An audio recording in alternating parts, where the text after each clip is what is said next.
In the sleepy town of Rosewood, population just under 6,000, life moved at a gentle pace. Neighbors left pies on each other's doorsteps. The local diner still knew everyone's order by heart, and the highlight of the week was Friday night football. So when Emily Carter, a 32-year-old nurse, was found dead in her own home, the news tore through the town like wildfire. Emily wasn't just another resident. She was their nurse, the one who checked on elderly neighbors after shifts, who volunteered at school health fairs, who always seemed to wear a smile that reassured both patients and friends. Her brutal death shocked Rosewood to its core. On a crisp October morning, Emily's co-worker stopped by her cottage after she failed to show up for her shift at Rosewood Medical Clinic. The door was slightly ajar. Inside, the scene was chilling. Emily lay motionless on the living room floor, still in her scrubs from the night before. A shattered lamp beside her told investigators that a struggle had taken place. There were no signs of forced entry. Her wallet, jewelry, and phone remained untouched. To detectives, it looked like a crime of passion, or at least not a robbery gone wrong. At first, police leaned toward the possibility of a random act of violence, perhaps someone drifting through town. But something about the scene didn't sit right. Detectives started with the basics. Neighbors described Emily as kind but mentioned unusual late-night visitors to her home. One swore they heard raised voices a week prior. Colleagues admitted she had been distracted lately, often excusing herself to take phone calls. She had even shown up to work teary-eyed at least once. Phone records revealed frequent contact with an unknown number, dozens of calls and texts at all hours. The deeper detectives dug, the clearer it became. Emily Carter had secrets. The mysterious number was traced to Dr. Thomas Green, a well-respected physician at the same clinic where Emily worked. Married, father of two, known around town for his charm and generosity.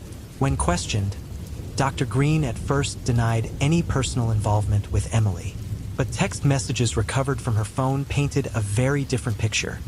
The two had been carrying on an affair for nearly a year. In those messages, Emily pleaded with him to leave his wife. In others, she threatened to expose the relationship if he didn't make a decision soon. Detectives thought they had their suspect, but as damning as it looked, something didn't quite add up. During a deeper search of Emily's home, investigators discovered a series of anonymous letters hidden inside a drawer. The handwriting was messy, almost frantic. Some of them were affectionate, others filled with jealousy and rage. At first, police assumed they were from Dr. Green, but handwriting analysis revealed otherwise. The letters were written by Laura Green, the doctor's wife. When detectives confronted Laura, she insisted she had no part in Emily's death. She admitted she discovered the affair months earlier and wrote the letters in moments of anger, but claimed she had since chosen to move on. But the evidence said otherwise. Fibers from Laura's sweater were found on Emily's couch. Surveillance footage from a nearby convenience store placed Laura's car near Emily's house the night of the murder.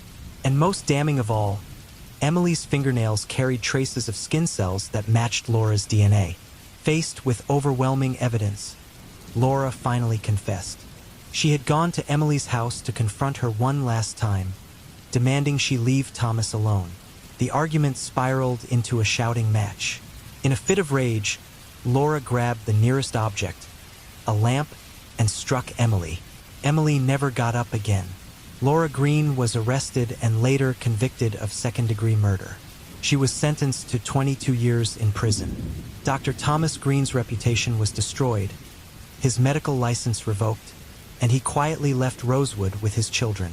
The town of Rosewood, once proud of its tight-knit bonds, was left fractured. The beloved nurse who once symbolized compassion and trust had died at the hands of jealousy and betrayal. Emily Carter's story became a painful reminder.